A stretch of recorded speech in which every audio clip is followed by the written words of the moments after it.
have to understand, Raghavan, two things. One is the history of Pakistan. The history of Pakistan is such that Pakistan was born out of a false pretense that for other countries there is a military. For a military, Pakistan is a country. So it's the military which has always been ruling Pakistan. Okay.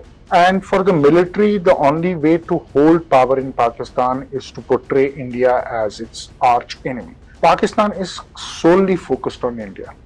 Anything which happens in Pakistan, whether it is policy, whether it is military, whether it is politics, it is all India driven. If you're not able to protect them, and if you're not able to show them that we are a force that can protect your interest, all these terrorists then will eventually turn against in Pakistan, on Pakistan. And their power is such in Pakistan that they would literally dismantle the military regime in Pakistan and they will take over power in Pakistan. Pakistan is the only nation on the earth which basically celebrates its own defeat in a very grand way. Whether it is 1971, in their military history, they say we have won 71. 65, they say we have won. Kargil, they have won. So every war they have lost, they actually teach something very different, opposite to it, to its own military personnel and to its people as well. Indian media asks you 20 questions, right? We have a debate going on. What happened? What didn't happen? In Pakistan, have you heard a single question in Pakistan? You will never hear it. Because nobody is allowed to. Dare you ask a question, you will be either shot dead or you'll be ended up in jail. So that whole drama was for their own people. It was not for the world. The world knew what has happened. We knew what has happened. You know, God forbid, if India and China ever go to war, Pakistan will come and attack. But if Pakistan and India go to war, China is not going to attack. The American system is very different right now. So Trump's personality is also very different right now. So I think Trump just took credit for something which he doesn't deserve an iota of credit. Namaste and a very warm welcome to the Nationalist Madrasi. Here we have a very brand new show called Special Ops, that is Ops Room, where we discuss the India's defense, where we will decode the India's defense straight from the veterans and the intellectuals, journalists and many others. Today we are joined by one of the senior journalists based out of Kashmir and as well as in New Delhi. Raja Muneeb sir is joined with us. Thank you, Raja sir. And during the Operation Synindor, I think very few journalists and very few people gave the accurate news on time. Actually, you are one among them. Thank you so much for your service, because many didn't know about what was happening in the border. Many were emotionally carried out, and very few gave the accurate and verified information as well. And you are one among them. Thank you so much, Raja sir, for joining with us. Thank you, Raghav. It's been a pleasure to be here and really, really nice to be with you. Thank you, sir. And thank you for all your good words. Thank you, sir. Raja sir, let us decode Operation Synindor firstly, because a mock drill was announced on May 7th and Operation Synindor was carried out on the early morning time. I think it is 1:30. Between 6 and 7. Yeah. So, yeah. So that is the time where Indian Air Force carried out strikes in 12 bases, that is terrorist camps, which is based out of POK and as well as in interior areas of Pakistan as well. So some areas were really close to Rawalpindi, some of them were close to Lahore, some of them were close to Islamabad, some case of like that. So decode us in detail about the Operation Synindor, and we will discuss about that. So see, when we when you say that we announce military exercises on 7th, so I think in war it is very important to understand that deception plays a very big role. So the Pakistanis were not expecting, or they might have thought that India is still into the exercise mode, and that is why it is happening. And we took advantage of that and we stuck the 9 terror camps inside Pakistan. Now this time, if I have to make a comparison, it's right from 2016 when we started crossing the LOC, which is the line of control between India and Pakistan, and so the whole Jammu and Kashmir region. So you remember, after Uri attacks, surgical attacks happened, right? Then we had Pulwama terror attack, and then we had Balakot incident. But all of them were one-off incident, which were either targeting a standalone facility or a terror launch pad in Pakistan. We had never ever struck the heart of terror in Pakistan, which is the headquarters of all these terror organizations, whether it is Lashkar-e-Taiba, whether it is Jaish-e-Mohammed. So this time, I think there is a paradigm shift in the Indian security response to when it comes to Operation Sindoor, and that is striking deep within the enemy territory and taking out legitimate terror targets which have been perpetrating terror against India and in Jammu and Kashmir and rest of India as well. So if you look at the uh, tactical way, tactically it was also a major, you can say, a major upgrade, a major uptick in terms of response to Pakistan. Traditionally, I would say we have been giving a very, what do you call it? Befitting reply. No, not even a befitting reply, called convention. So, by conventional reply. So, you would have LOC, which would have been very active. Artillery exchanges would happen around line of control.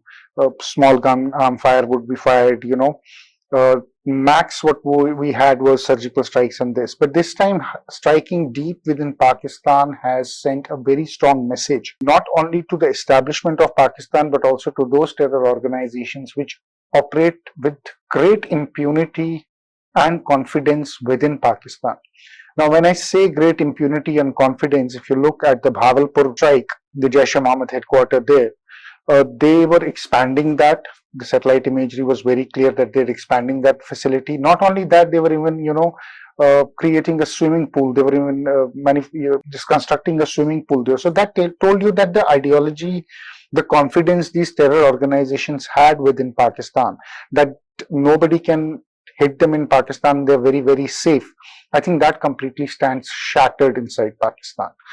So I think that is one very, very big or a very significant kind of a response which India has given this time to Pakistan.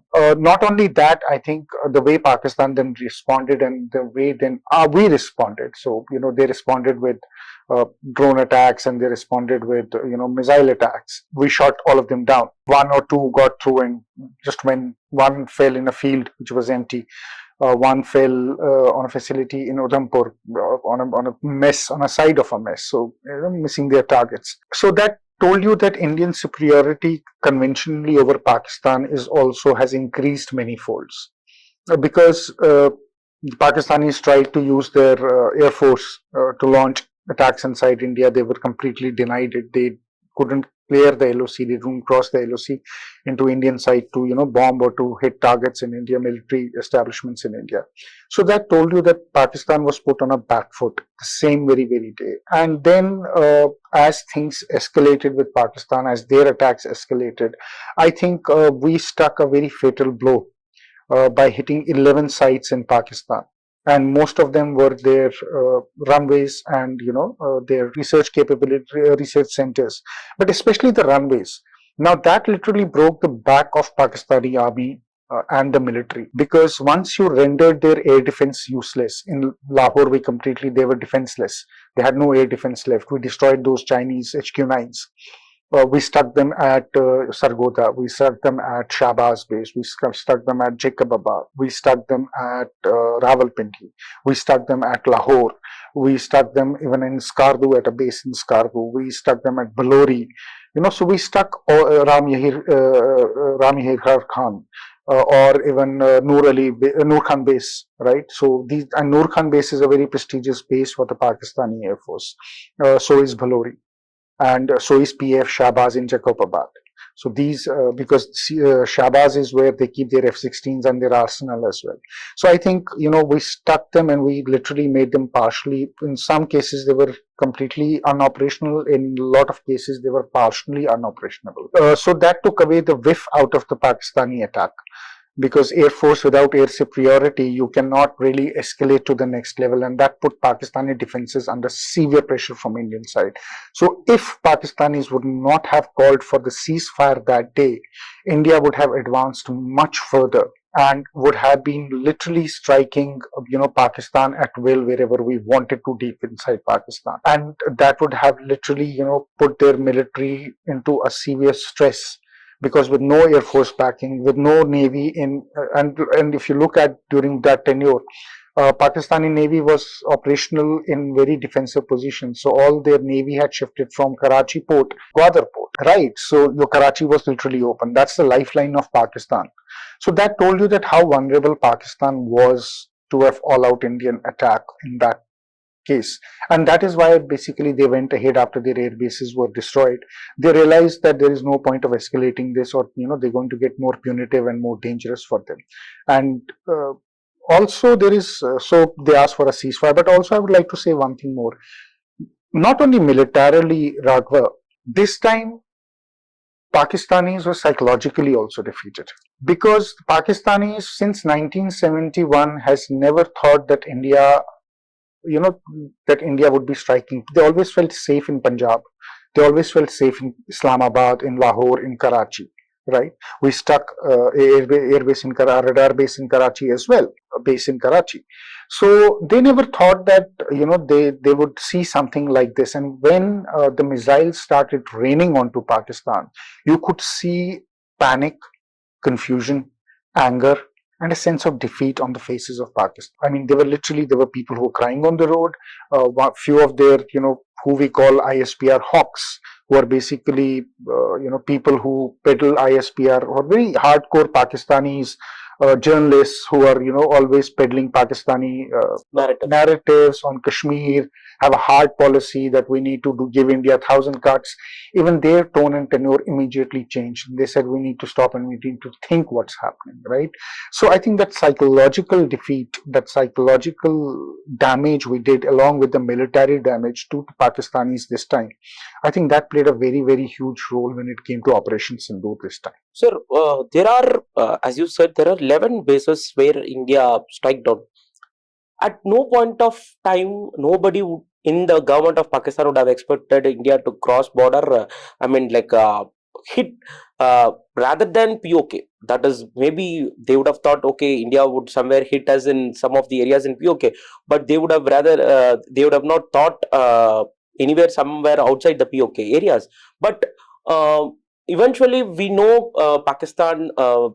Terror, they used to shift their bases eventually, but even after that, how did we manage to strike? What significance all these areas had? Because especially I would like to ask about Murid or Mehmuna Joya, or all these Bawalpur, especially you mentioned specifically, and Manshira, all these areas like whatever, like Ogi, Sensa, Kotli, all these places were very close to main areas, that is Lahore, Rawalpindi, Islamabad, somewhere like that. Where on earth did all these strikes happen? Because for all these years we had been maintaining calm, and we had been maintaining our standards, like, okay, we should not wage a war, or we should not strike them, we had courage, but we didn't do that. But out of the box, we went all over ahead and we did the strike. What made that to happen, and what are the significance in all these areas, sir? See, what made that happen is because I think we are done with Pakistan. We have tried everything with Pakistan. We have tried resilience. We have tried talks. We have tried trade. We have tried dialogue. And we have tried no dialogue as well. It doesn't deter Pakistan from, perpetrating terror inside India. Raghavan, there is a threshold to everything. The previous government had always calculated or miscalculated, or always bought in the blackmail of Pakistani nuclear strikes. So if you see, after Pahalgam, Pakistan raised its nuclear, threats again, that we are a nuclear country and will use nuclear. So it's a rogue nation with a nuclear weapon, right? So we had to call that bluff out. We knew they were bluffing, and we had to call that bluff out, because unless and until you don't, create a deterrence with Pakistan, you will not be able to stop Pakistan from, perpetrating terror. Now, by these strikes, I don't mean that the deterrence has been created and Pakistan will stop. Pakistan is not going to stop, right? But the deterrence in terms of cost had to be, implicated on them. And we implied those costs on Pakistan. So the calculation was very clear. Now, if you look at Bawalpur, Bawalpur is Jaish-e-Mohammed's headquarters. That's where Maulana Masood Azhar operates from. Murid Ke is where Hafiz Saeed operates from, right? Kotli is one of the biggest terror camps in Jammu, POJK, Pakistan occupied Jammu and Jammu Kashmir. and Kashmir. Most of the Lashkar operatives, Lashkar-e-Taiba operatives, gather there. They do their seminaries there. They recruit there. They train there. So these were all whatever targets this time we have hit, and that is why you'll see that all these terror targets which we have hit, they were all very strategically placed, far from the POJK or far from LOC, deep more towards Pakistan mainland. Murid is very close to Lahore. It is in Lahore, actually. Exactly. So unless and until you don't strike terror at its heart, how do you stop terrorism? So Pakistan might be calculating that India's response is going to be the same. Remember when 2008 Mumbai attacks happened, we didn't even respond. Exactly. Right. There was serial attacks which was happening in India. Not Jaipur, only Pune, Mumbai, and many places. After Mumbai, not only we didn't react, we also, as a goodwill gesture, released 15 Lashkar-e-Taiba terrorists, including a top terrorist who was in our jail, and handed it over to Pakistan on goodwill basis. So that terrorists, those are terrorists. Yeah, hardcore terrorists. There was a Lashkar commander. I don't remember his name, Sajadullah Saifullah. I don't remember the name right now, but he was a top Lashkar commander who was caught and who was serving jail in India. He was released and handed over to Pakistan after 2008 Mumbai attacks, because the government wanted to create some kind of goodwill in Pakistan so that terrorism can be stopped.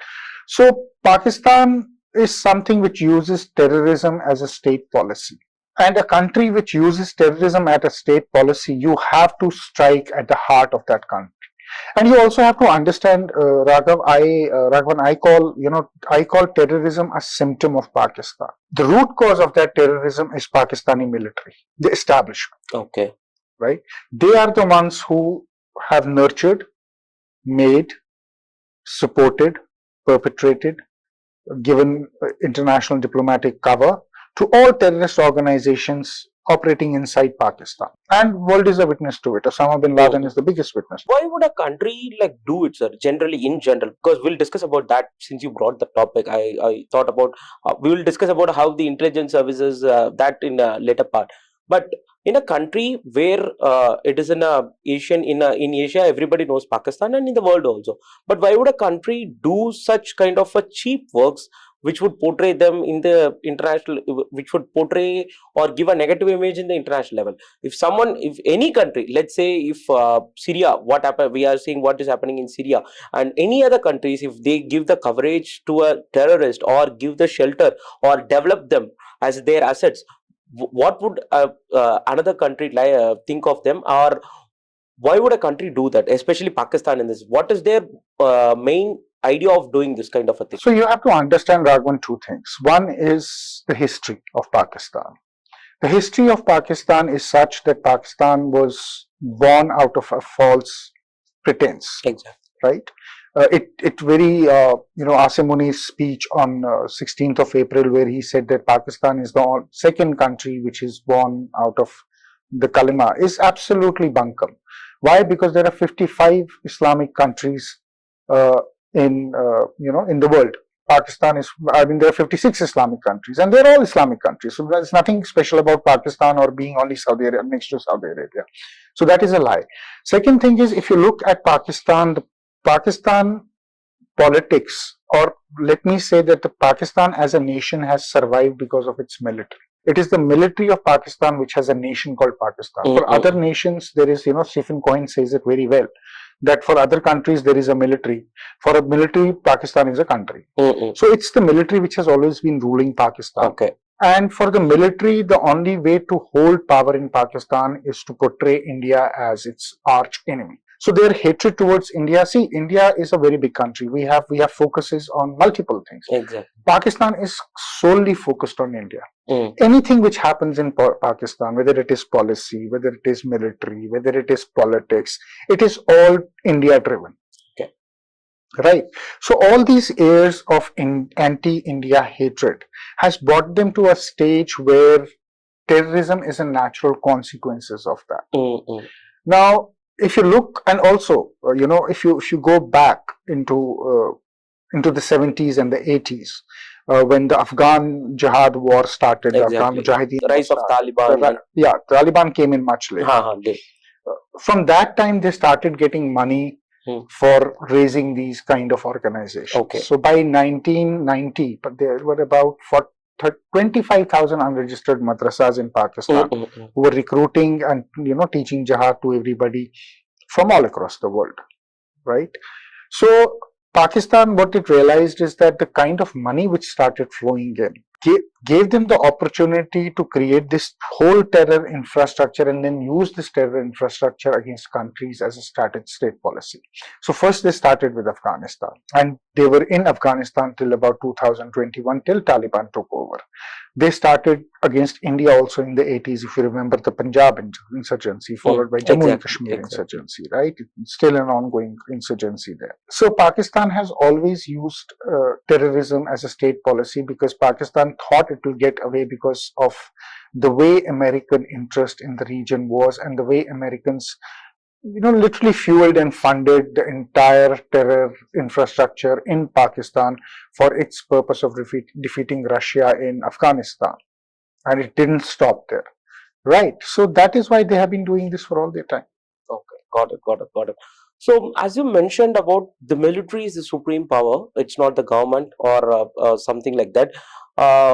Give us a background like how Pakistan military became so powerful, sir, because there is a democratically elected government also which is there. Let me compare in that way, like how different is Indian democracy from the Pakistan democracy? See, there is no elected democratic government in Pakistan. Okay. There is a selected democratic government in Pakistan, and it has always been selected, it has never been elected. Right, so we have to understand to make this distinction. Pakistan is a pseudo-democracy. Okay. The military will decide who will win elections. Okay. The military will decide who will be the prime minister. The military will decide who needs to go and who needs to come. So it's without Pakistan militaries. We saw in the latest elections, people voted for Imran Khan en masse. But Shahbaz Sharif with 50 seats became the prime minister. How is that possible? Exactly. That is only possible because the military intervened and they wanted Shahbaz Sharif to be the prime minister, not Imran Khan to be the prime minister. So Pakistan's democracy is always selective. It is never elective. That is why Pakistan doesn't have any real democracy. India has a real democracy. Okay. Right? And it's not only about politics. It's also about the way Pakistan operates. There is nothing called free speech in Pakistan. There is nothing called free media in Pakistan. Right, but so I can make a lot of comparisons when it comes to these things. Understood. Sir, this kind of where you mentioned about they have been under the eyes of, or they have been brought up under the eyes of military as well. So my point is like we didn't strike the military. We were striking the terrorist camps which was there, and we were destroying their bases and their homes and everything as well. But what made the military to come back or military to respond? Because we were never shot a bullet on the military. It was either it be Pulwama or Uri or something. It was the intervention of the terrorists who cross-bordered and did the terrorism in our country, and we responded in a befitting way. But what made the military to respond? Because it would have become a two countries problem. It is that we are tackling the terrorists from the other country, but when a military attacks us, it becomes a full-fledged war. Like, what is this psychology behind this? It's a very simple psychology, Raghav. Pakistan operates on a military mullah nexus. So basically all the mullahs who are basically the Islamic leaders or the leaders of coming out of religious Islamic parties in Pakistan, either they have a lot of street power, and then it is the Pakistani military. Now, we stuck the legitimate targets on the first night, which are the terror camps. Pakistan was supposed to react. And why they were supposed to react is, and what are they going to hit in India? We don't perpetrate terrorism. We don't have, we don't have this kind of structure. So they had to attack our military. They had to show that we are capable of fighting India back, and it's an attack on our sovereignty. Not only that, I think it was very important for them to attack us back, because all those terrorists which they have kept in their country, if you're not able to protect them, and if you're not able to show them that we are a force that can protect your interest, all these terrorists then will eventually turn against on Pakistan. And their power is such in Pakistan that they would literally dismantle the military regime in Pakistan and they will take over power in Pakistan. Terrorist regions. Yeah. Their power structures are that much high? Or? Yeah, because see, at the end of the day, if they can create damage in India, imagine the kind of weaponry and the men which are in Pakistan, and then the ideology. They're already struggling with TTP, Tehreek-e-Taliban Pakistan. Okay. Taliban is already waging jihad on Pakistan, right? Imagine Lashkar-e-Toiba and Jaish-e-Mohammed waging jihad in Pakistan. What will happen? How long will Pakistani security forces last in that scenario? They won't even last 3 days. Okay. Not even 2 days, I think. They will, literally places like Lahore, places like Rawalpindi will fall, Sindh will fall within 1 day. Okay. But BLA is on that side. BLA is the other thing. I'm just saying, if these terror organizations, which Pakistan uses against India, if Pakistan doesn't show them that they can protect them, and they turn against Pakistan. Now the situation has come, right? Like they couldn't protect them. They couldn't protect them, right? But they had to show that they can deter India from doing more damage. Okay. That is why they launched these attacks, to tell them that we exist for your protection. Got it. We will fight on your behalf with India. Understood. Right. So if that would not have happened, sir, let us go back to Operation Synindor. There has been, you mentioned a word that Pakistan has been defeated psychologically. But to the world, they were showing that we won Operation Synindor. Even the Prime Minister himself came on the television and told, yes, we have won the, we have won this war, something like that. And they were the first people to go and cry for the ceasefire as well. But the Twitters and the propagandas which you mentioned earlier, it was like since the Pahalgam attack was done, everybody was in okay, look what we have done to India, something like that. And after Synindor has happened, they were psychologically shot. They were psychologically stuck as well. But what made the Prime Minister or the army, even you have mentioned, I think there was a video of yours where you have mentioned about General Azim Munir, that he's a mix of General Zia and General Musharraf as well. And what made them to do all these promotions, or what made them to portray themselves, look, we have won the war? And he even went on his own words and said they have striked the Noor Khan air base as well. What is this? At the one point you are telling that India has striked your air base, and one point you are telling you have won the war. What does that mean to the world, sir? It doesn't mean anything to the world. Okay. The messaging was never for the world. Okay. The world, on the contrary, exposed Pakistani lies from day one. If you remember the interview on CNN, right, with Pakistan's Defense Minister Khwaja Asif, his lies were completely that busted. In live. Yalda Hakim on Sky TV also busted their lies. BBC wrote an article saying that how Pakistan has been hit badly. So the world, the messaging was not for the world. The messaging was for the Pakistanis. Now, you have to understand Pakistan, that Pakistan is the only nation on the earth which basically celebrates its own defeat in a very grand way. Whether it is 1971, in their military history, they say we have won 71. 65, they say we have won. Kargil, they have won. So every war they have lost, they actually teach something very different, opposite to it, to its own military personnel and to its people as well. So the idea behind, creating all this pomp and show in Pakistan was for its own people in Pakistan to say that we have won this war, and to, make them sure that they rally behind the military establishment. Because given Pakistan's current political situation, before Pahalgam terror attack was very, very bad. Asim Munir's own position was extremely bad. Shahbaz Sharif's own position was very bad.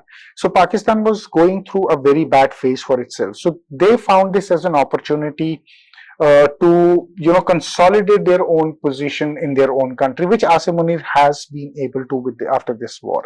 He has promoted himself to be a field marshal, which general promotes himself after a defeat. But only the Pakistanis, if you look at Pakistanis, and I'm telling you, look at the medals they wear.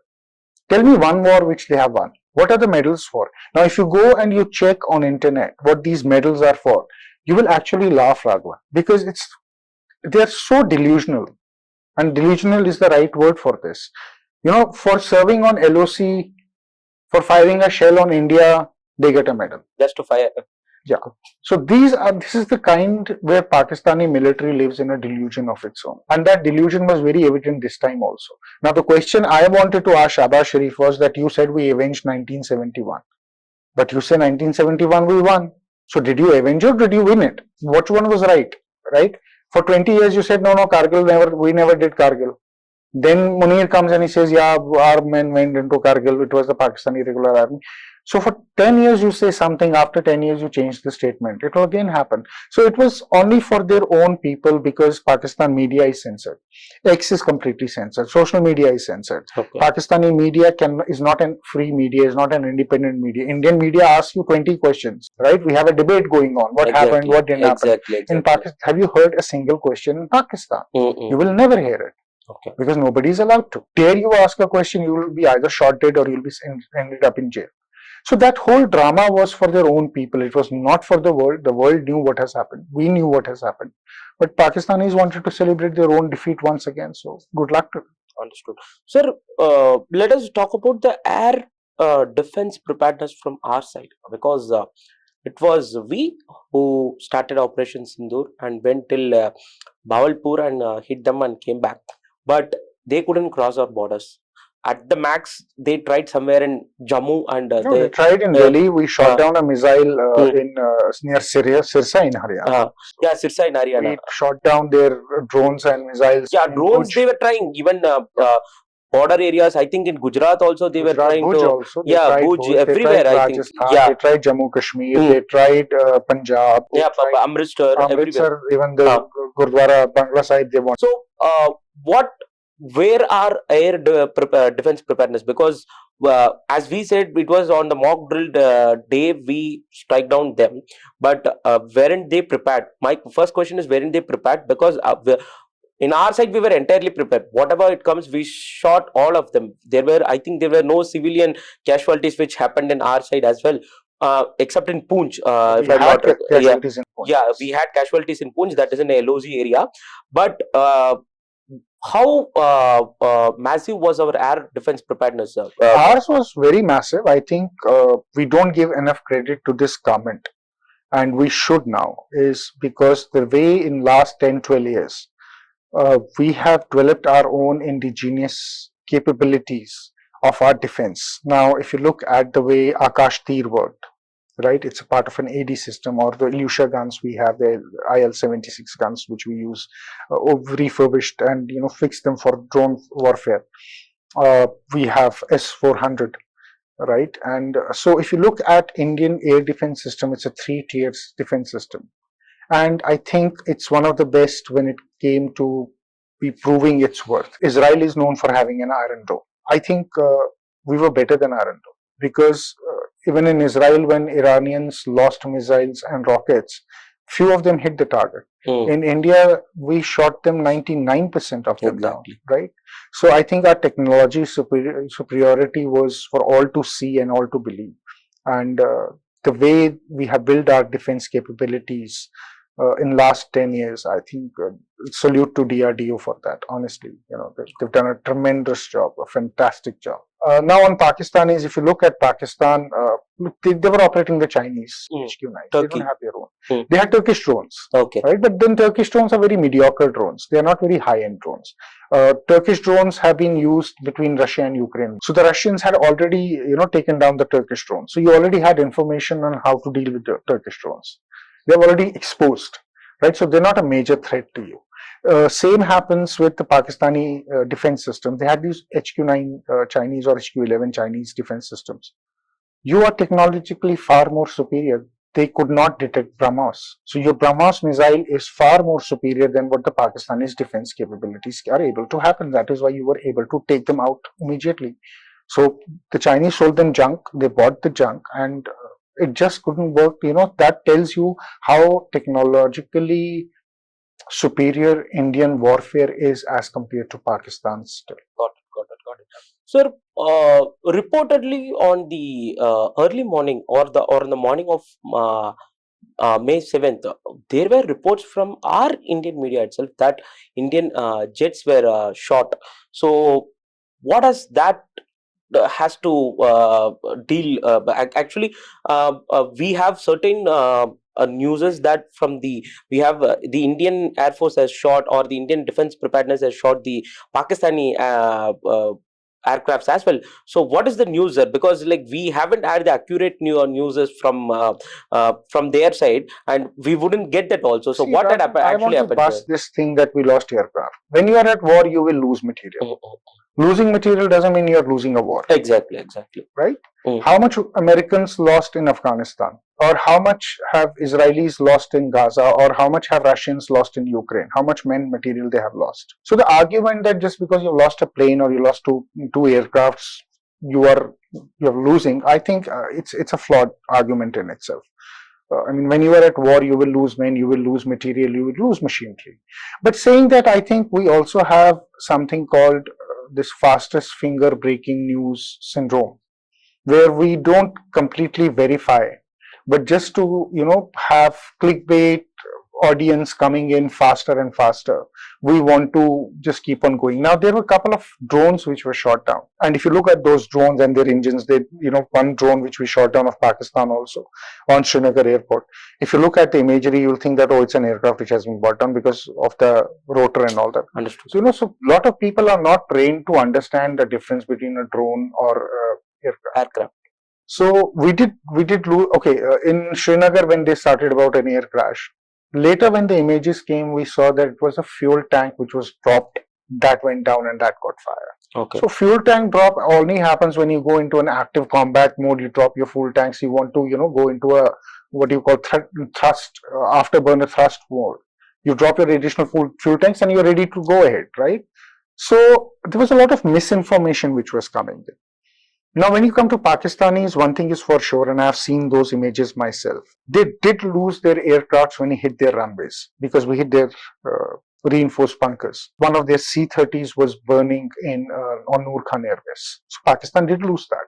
Pakistan also, there were videos of a SAM engaging a Pakistani aircraft near the Akhnoor border. It was a J-17 Block 2, most probably, that went down on the Pakistani side. They lost a Mirage there. There is image and area. I'm pretty sure that in coming days, our defense people would be putting out not only the radar signatures but also some satellite imagery to prove that Pakistani planes were down. But Pakistanis have no proof. Okay. Yeah, if you remember, 2019, they had proof. We lost an aircraft. We lost a pilot. Abhinandan. Pakistan had no proof. So Pakistani started this. We shot 1, we shot 2, we shot 3 without even realizing that their drones or their own drones are being shot down. And they are just doing a propaganda war. And the Indian media, some in Indian media started picking up and saying, "Nahi, hamara jahaz gir gaya." Where are the visuals? Where is the concrete evidence? There is no evidence out. So I think it's in the fog of war, a lot of people misreport as well. And you have to be very, very careful of what you're reporting and what you're not reporting. It doesn't matter if you put the information out 15 minutes or 20 minutes out. But it's always better to confirm something first before putting something out. But unfortunately, in today's social media age, and people want to get mainstream media, mistakes happen. Okay. Mainstream media also will take cue from social media. Even if today something happens, the news actually breaks on social media, the videos come on social media, and mainstream media picks it from there, right? So I think our mainstream media, I don't want to be very critical of them, but I think they're very irresponsible still. They're more into TRPs and numbers. They want to create more controversy so they can rake in more eyeballs rather than understanding how war is fought, what are the realities. In terms of reporting facts, it's mostly clickbait or misleading kind of debates which they need to happen because they want to get the opposition, they want to get the government, they want to create a circus, they want people to watch them. But that's not the way when war is handled. It is supposed to be like that. So yes, they did created a problem. They did created misinformation. They didn't understand what was happening, and I give it to that. Understood. Sir, what is the role of China in the entire scenario?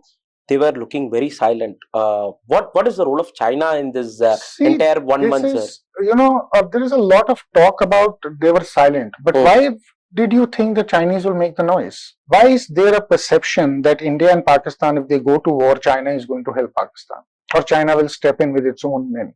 Why they have invested a lot. No, that's not true. They're not invested a lot. They have to invest a lot because they have assets in Pakistan. So you have to see it that way also. China has interest in Balochistan. Gwadar port is under Chinese control. So China has CPEC investments in Pakistan. But that doesn't mean that China is going to have a war with India on Pakistan. For Pakistan. For Pakistan, right? Chinese will never do that. So to understand that Chinese would have been quiet. Saying that yes, China militarily, China sells its military stuff to Pakistan. Pakistan is militarily dependent on China. So that relationship is there, and that is a very real relationship we need to accept. But isn't every country trying to help any other country trying to sell its arms and ammunition? Don't the Americans sell arms and ammunition? Don't we sell arms and ammunition to Armenia or to Philippines or to Indonesia? So, economy has a very different way of working. Defense economy is something very different. But to perceive that China will come to the aid and rescue of Pakistan and will attack India from its eastern border if Pakistan is fighting India, I think it's a complete perception, a false perception. Nothing like that. India-China relationship is complicated, but it is not complicated to an extent where China would be looking at attacking India or going into a conflict with India. It's a very competitive relationship. But it's not 100% competitive. We do work with each other as well, right? So we have competition, but also we have some areas of agreement also where we work. So I think this China bogey raising is more of a Pakistan's own threat that we have China on our side. You have Chinese equipment, they turned out to be dirt. The whole world knows Chinese equipment are not good. They've never been tested in battles. And wherever they have been tested in battles, where the Russians have used them against the Ukrainians, they have failed. They have come out as sub-quality, subpar kind of equipment the Chinese have. That's what Pakistan can afford. Pakistan doesn't have a economy either to make something like India the way we have been advancing technologically, or Pakistan doesn't have the money to buy high-class, high-tech American weapons. They don't have the money. So they have to rely on something like China, which makes cheap products and gives you... That is the whole that is story. It. So yeah, that is how I see it. Okay. It's not like 1.5 front of war when we go with No, see, the problem is, God forbid, if India and China ever go to war, Pakistan will come and attack you. But if Pakistan and India go to war, China is not going to attack you. It's the Pakistanis who have always been itching if China and Pakistan fought, or China and India will fight, we have a chance of grabbing Jammu and Kashmir or something, because India will be very busy there. Okay. So that way it's a 2.5, 2.5 war or two-front war. But China is not going to come actively aiding Pakistan unless you hit the Chinese interests in Pakistan.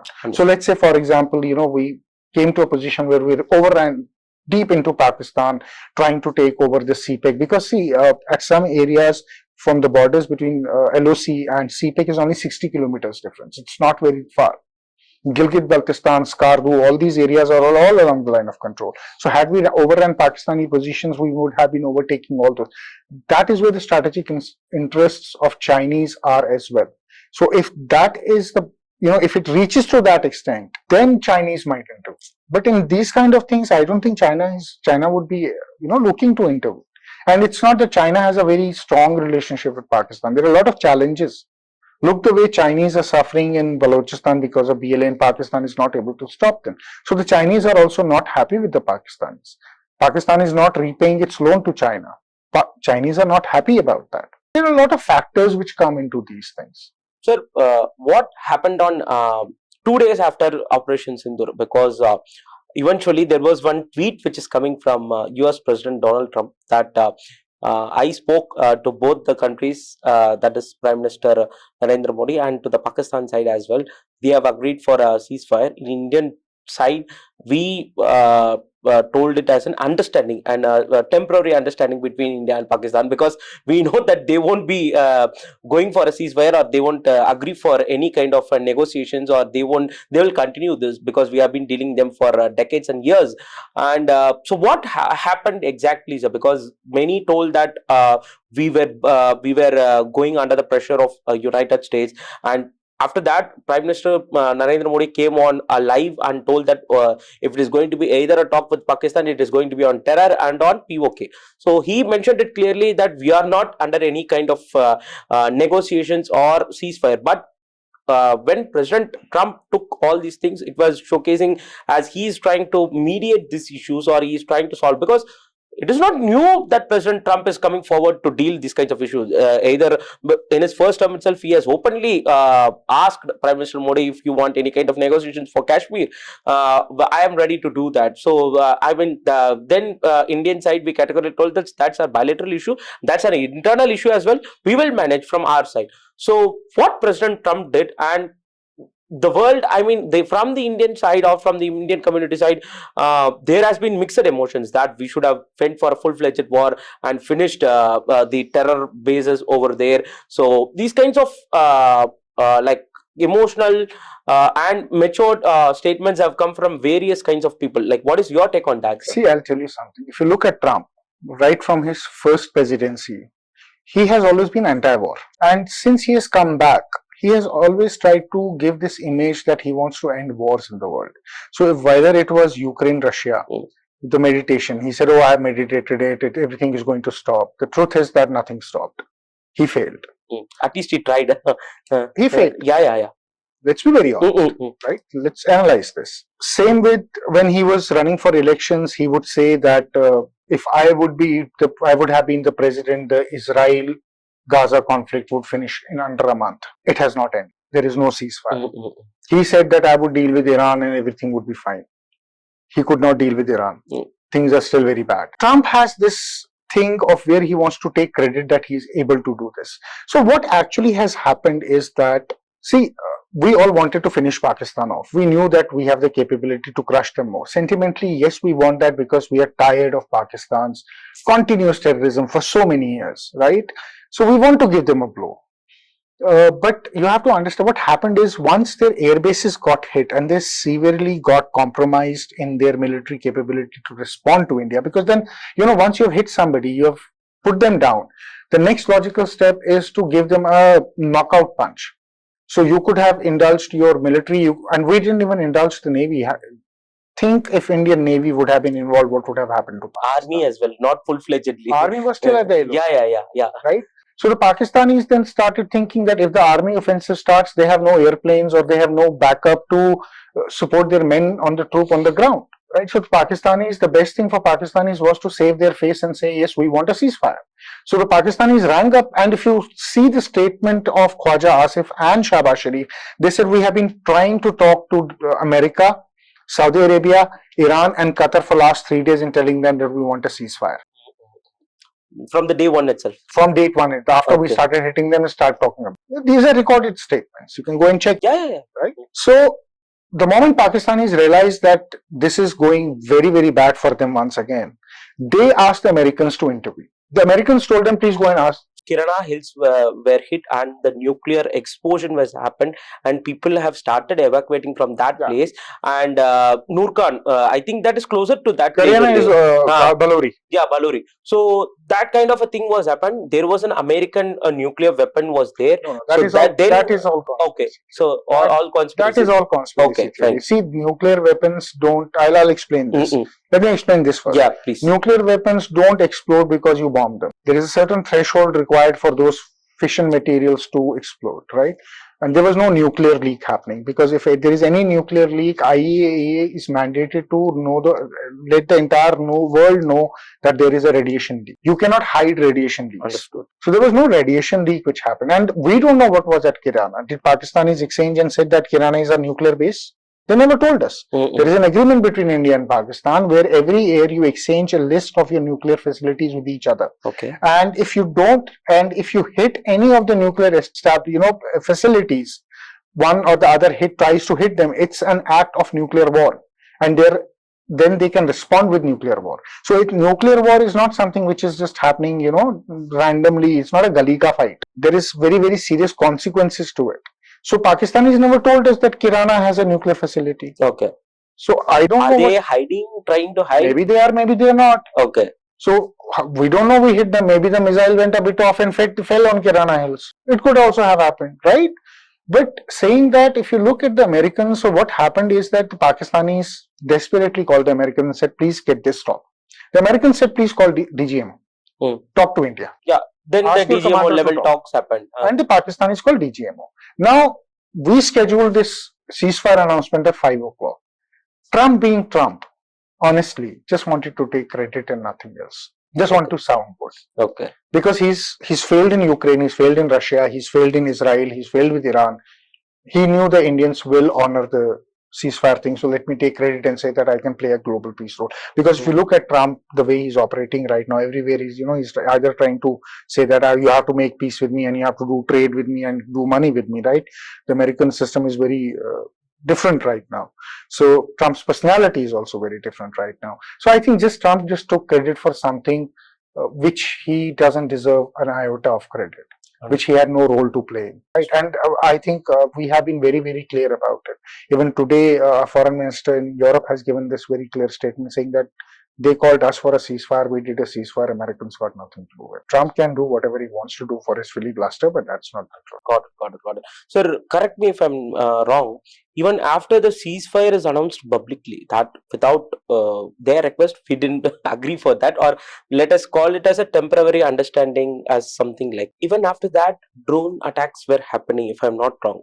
What does that mean? You have to understand that on the LOC, it's the commander who's sitting who decides whether to fire a shot or to not fire a shot. It's not that it's coming from the top that you have to attack. Okay. So it's very difficult to control unless and until the message is very, very clear to each and every commander that do not fire a single bullet without asking. And when the hostilities are there, there's a lot of nervousness and jumpiness. You presume a lot of things are happening which might not be happening. You might be seeing something which is not very true. Or you might presume that they're about to attack and you launch a drone saying that, okay, let me attack first. Or let me try to, suppress that fire which is going to come to me. There is edginess, there is nervousness. So that is for the first couple of days you saw that kind of thing happening. But then everything died down because I think it was conveyed to every commander from the Pakistani military chief, do not try it, we'll get into trouble. So they stopped, they completely stopped. Sir, let us talk about the spy system, where from Pakistan, then we will discuss about our efficient RAW in detail as well. Sir, what is the ISI? Because in movies, they have been portraying that, okay, it's kind of an intelligence, that too with so much of built up, they give it for the ISI. Is it that worth, or what is the ISI all about, sir? See, ISI is a very hyped kind of an agent. How do you measure an intelligence agency's success? You measure it by looking at the record of preventing attacks or terror inside in their country. So when it comes to Pakistan, ISI is very bad because if you look, they are not able to prevent any attack in Balochistan or in Khyber Pakhtunkhwa. We saw a train hijacking happening in Pakistan, and plane hijacks happen. I mean, train hijacking is the worst form of intelligence failure for you. How bad you are that people are actually planning to take a whole train, they have taken a train and you have no idea about it. So within Pakistan, ISI has a problem. But you have to understand that ISI is also focused only on India. So their whole, this terror nexus which I spoke about earlier, they have been, helping them to infiltrate. They have been helping them to identify targets. They have been helping these terror organizations to run their operations on the ground, build networks for them, whether it is economic networks, cash networks, they need logistical networks. Okay. So they have been doing that. ISI manages everything. ISI is Pakistan's military wing's intelligence service. Okay. Right? It's called Inter-Services Intelligence. Inter-Service Intelligence. Right? Okay. It's a military, like we have MI, military intelligence. They have ISI. Okay. So, how do we differentiate? Because all have a same motto of. There is no differentiation to be done. It's a part of Pakistani military. No. All have their ultimate motto is to capture India, divide India, something like that. So how do we divide? Whether at one point of time we have the terrorist who is, we'll discuss about that, terrorist camps or terrorist bases or terrorist groups, we can say. At one side we have the government, and one side we have the ISI, which is part of the military infrastructure as well. Like, what is their like ultimate motto, sir? Because like they act as in like as you mentioned. What do they do for Indian armed forces or Indian government as well, sir? See, their motto is very clear: subvert as much as you can, divide as much as you can, defeat as much as you can. The motto is very clear. Now, that is the distinction we always had between the terrorist and the Pakistani military, which I explained earlier also. That the terrorism is a symptom of Pakistan's military. So root cause is Pakistan. So I think we have made a very clear distinction this time, saying that we will not differentiate between Pakistani terrorists and Pakistani military. Right? So that has been conveyed to the Pakistanis very, very clearly. So I think if Pakistanis try any other misadventure next time, I am pretty sure that we'll be hitting the, because see, all this Pahalgam terror attack, these terrorists all don't carry an attack on their own unless and until they have been asked by the Pakistani military to carry out a certain terror attack in certain part. Mumbai was the biggest example. It was, everything was planned and executed by ISI. Pakistani military was completely behind it. So next time if something like that happens, I think we'll be hitting an ISI headquarter. We'll not be hitting a Jaish-e-Mohammed headquarter, and that is what it should be. We should be hitting the ISI headquarter because that is where the planning against India happens on terror front. They are the ones who decide where the terrorists will go, which city will be targeted, which people will be targeted, which terror organization will carry out this kind of an attack into this, right? So I think that is a distinction we have made this time very, very clear. Okay. Sir, since we talk about this, I'll just bring some of the persons who have recently got arrested for spying for Pakistan. One such person is Jyoti Malhotra. She has traveled from Kerala to Kashmir, and she has frequently visited Pakistan, China, Pakistan, everywhere, and she has been regularly going to the Pakistan embassy, which is in India, if I'm not wrong.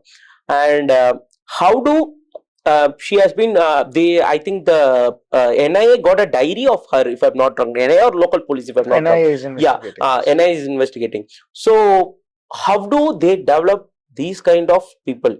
Okay, when it comes to normal people, or like let's say one among them, or off the radar, okay, these things can be understood.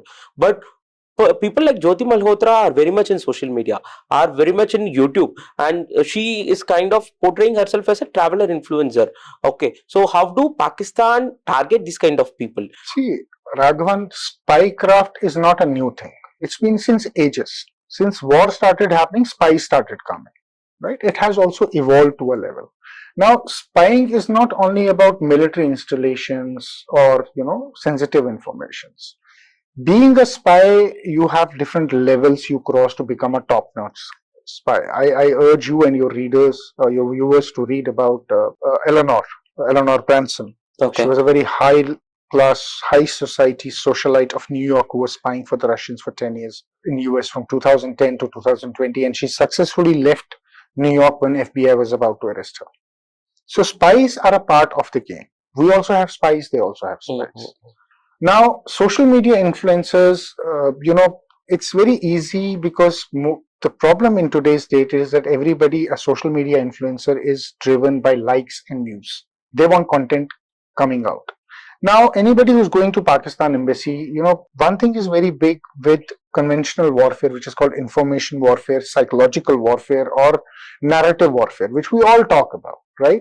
So Pakistanis would look at influencers who can influence minds and try to sell them soft narratives about Pakistan. So how great a country it is, why India should have talks. So all this, so let's say that Raghavan, you have a very, and I'm using it as an example, don't take it personally. You run a podcast and you have a certain X number of viewers. But if somebody comes to you and says, oh, I want to give you money, maybe 3-4 lakh rupees, make a big studio, I will help you get bigger guests. But why don't you talk about friendship? What is there in war? Why don't you say Pakistan, India should be like this? Why do you think Pakistan has terrorism problems? Just say that Pakistan is also suffering from terrorism. Terrorism is not from Pakistan. You understand what I'm saying? Yeah, I got it. So what does that do? If your viewership is going to get influenced by what you are saying. You say, Raghav Bhaiya said yes, this is also true. So she had made a soft kind of an influence. So she went to border area, she asked misleading questions, leading questions, asking people, your relatives are across the border, how do you feel about Pakistan?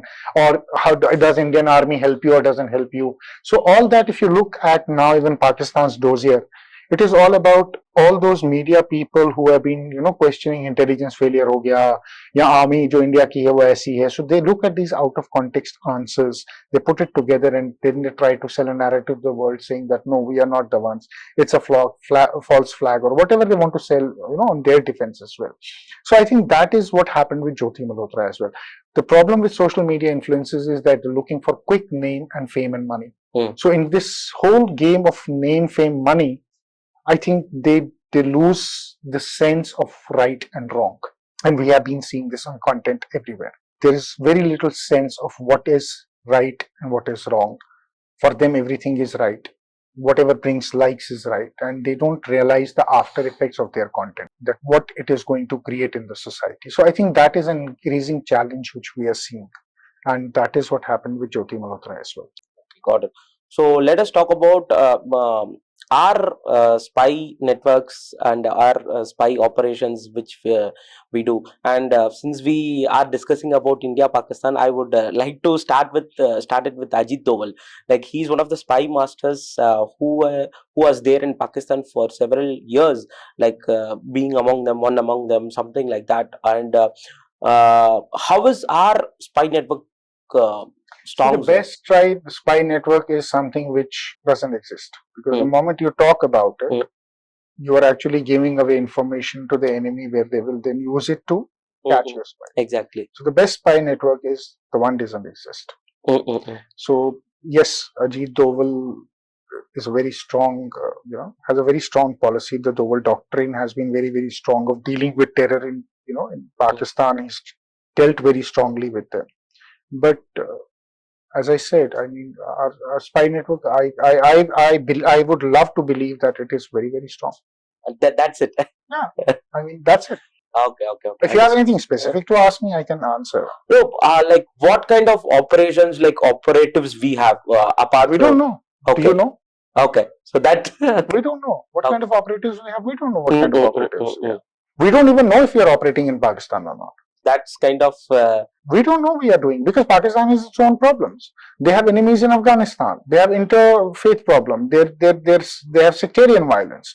Everybody is killing everybody in Pakistan. So why should we take credit for something which is happening in Pakistan? but those unnamed gunmen. You have to understand that unknown gunmen is something, the way Pakistan, Pakistani ISI also bumps off a lot of people who are useless to them, right?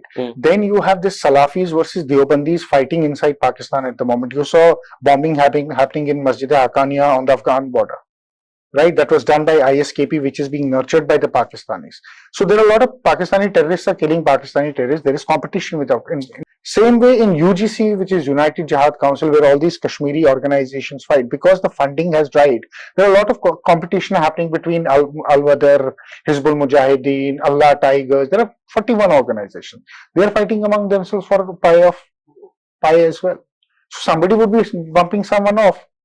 Why should we be worried about it? Let them kill them. Are we passing the credit or not taking the credit over here? We don't need to take the credit. Okay. Why do we need to take it? As I said, the best spy is the spy which doesn't exist. Understood.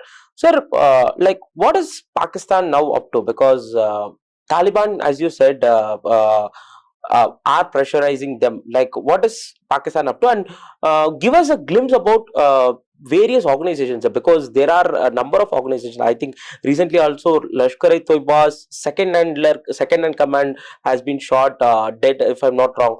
And what is the difference between all of them? Because there are Jaish-e-Mohammed, Lashkar-e-Toiba, some they have their certain ideologies as well. The ideology only comes, the difference between Jaish-e-Mohammed and Lashkar-e-Toiba is that Lashkar-e-Toiba is a Salafi based organization. Jaish-e-Mohammed is more of a Deobandi kind of an organization. Okay. What is Salafi and Deobandi? Okay, so there are different schools of thought in Islam. Okay. Right? So you have 4 primary schools of thought in Islam, and they follow 4 different ways of practicing Islam, which are Salafis and Deobandis are very, very similar, but they just disagree very, very minutely about each other. But they are also the most fiercest competitors among each other. The biggest competitors are who compete with each other to say that we are the right, we are the best, are the Deobandis and the Salafis. That is why Al-Qaeda and ISIS fought, because Al-Qaeda thinks that ISIS way of fighting or ISIS way of thinking is not right. Our way of thinking is right? So that is the same difference, like Al-Qaeda and ISIS.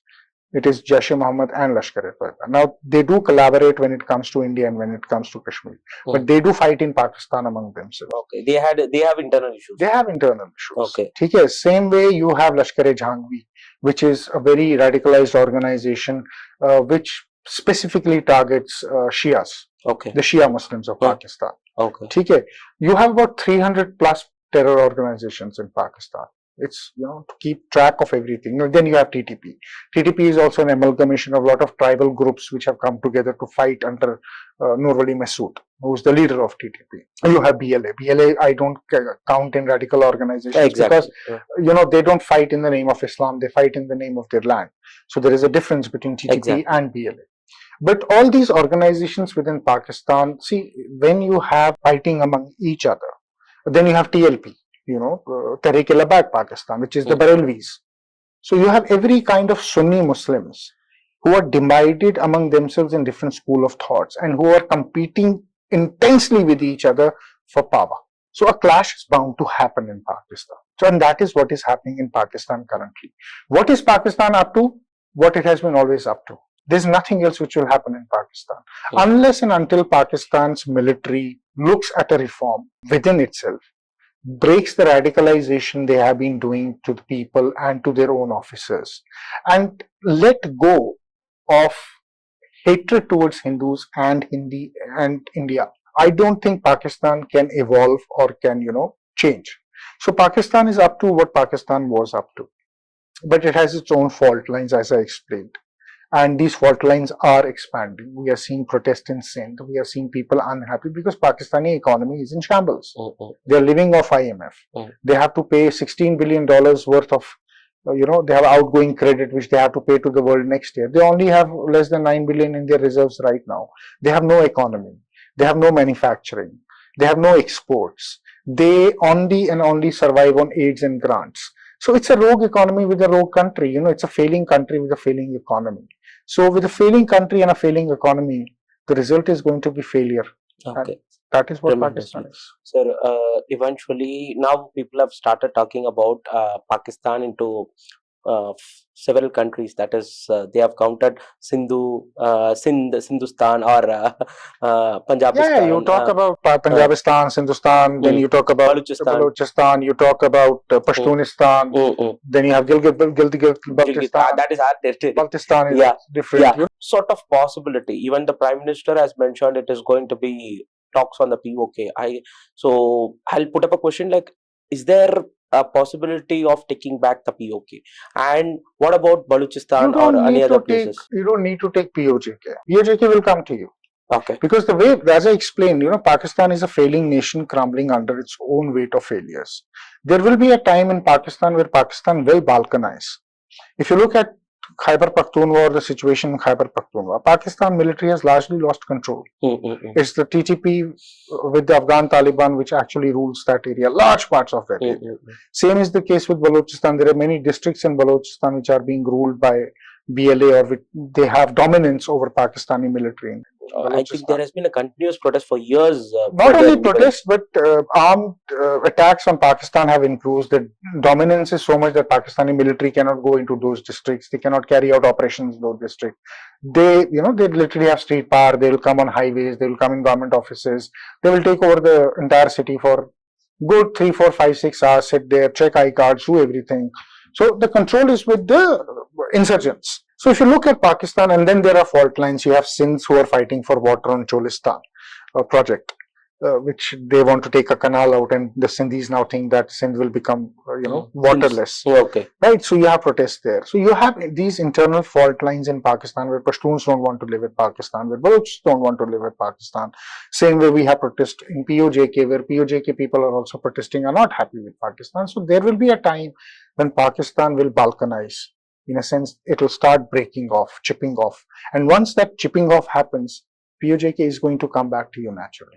I don't think you need to take it. Okay, so that will come back to us naturally. Yeah, it's a natural direction which will happen. A small discussion about Balochistan, I think that is so much of a news, like all these, recently they have announced independence on their own as well. And we have seen the videos from the BLA striking the terrorist camps, if I'm not wrong. They have been bombing those... bombing Pakistani camp, military camp. So what is and they have also there was one press release from the BLA, if I'm not wrong, that we will be your west frontier when it comes to when yeah, I think this happened These are before all, operation. these are all, these are all tactics, psychological tactics to put Pakistani military onto this. BLA offered that if you want to join hands with us, but I don't think we'll be doing that. We don't Okay. need BLA. Okay. BLA is an insurgent group. It's not an army. It's not a recognized country, right? It's a terrorist organ. So I don't think India is going to say, okay, yeah, we want Okay. to lead. No, I'll complete my question. So, what is it with the Balochistan? Either that will be the first country which emerges out See, of it's very Pakistan. difficult to say. No, I don't think Balochistan will be, because if you look at Pakistan's whole landmass, 40% come from Balochistan. Yeah, that Half of entire. Balochistan has been taken by China. Half of them is taken by China anyway. The landmass is huge. The population is only 3%. But the first thing which might break off from Pakistan will be the Khyber Pakhtunkhwa, or the FATA, which we are called. Okay. It's wild FATA, Khyber Pakhtunkhwa, which is predominantly Pashtun. So you have Quetta, you have South Waziristan, you have North Waziristan, you have Bannu, you have, there are so many districts. You have Khurram, Agency. So all that whole thing which borders along with Afghanistan, on the Afghanistan border, is something I envision that is the first thing which would break off from Pakistan. And that is what then will trigger, slowly Balochistan also breaking away from Pakistan. Got it, sir. Sir, what will be Taliban's pressure towards Pakistan? Because as you mentioned, there were infightings which is happening. But since the Pahalgam terror attack took place, even Afghanistan, that is the Taliban, has also condemned the terror attack which has happened in India. So, what will be the Taliban's pressure to the Pakistan, sir? The pressure is almost there, or has been there since 2021. So you see, the problem with Pakistan, what Pakistan needs to realize is that India's bigger threat is not India, it is Afghanistan. Okay. Because if you look at when Taliban came into power, 2021, since then Pakistan-Afghanistan relationship has gone extremely bad, because Afghanistan doesn't recognize the Durand line, which is the border between Afghanistan and Pakistan. That is where I'm talking about the FATA and the KPK province which comes in. So Taliban's aggression towards Pakistan will continue. The pressure towards Pakistan will continue. And that largely stems, one, from their culture, two, from their, refusal to accept Durand line as a border between Pakistan and Afghanistan. So I think the Taliban will have hostility with Pakistan going forward as well. It's not going to change. Understood. Sir, we have discussed a lot about Operation Sindoor as well. I would like to add up with one question, and then we'll end this discussion. Post article abrogation of Article 370, give us a glimpses about before Article 370, abrogation of Article 370, and the post abrogation of Article 370, how the situation has changed, because we have seen all these stone pelters who are there, and now the situation is very back to normal. Even I visited Srinagar like 3 to 4 months before. Then I can see, okay, the entire state is protected like anything. So from a native, we can hear that how the state was before and after. It's a 180-degree change. See, you have to understand, before Article 370 abrogation, the power was with the local politicians, and separatists ruled roost on Kashmir. So Kashmir was very disturbed. Schools were not functioning. Stone pelting was almost every other day. You used to see some part of other indulgence in stone pelting. Radicalization was rampant. This conflict economy was going very strong. Pakistan's interference was extremely high. So after Article 370 abrogation, things have completely changed in Kashmir. Completely changed in Kashmir. You don't have stone pelting, zero incidents. You have no strikes. Kids go to school, regular education, no protests. And the mindset is also now changing because of the integration and the development which Kashmir has seen in last 5 or 6 years.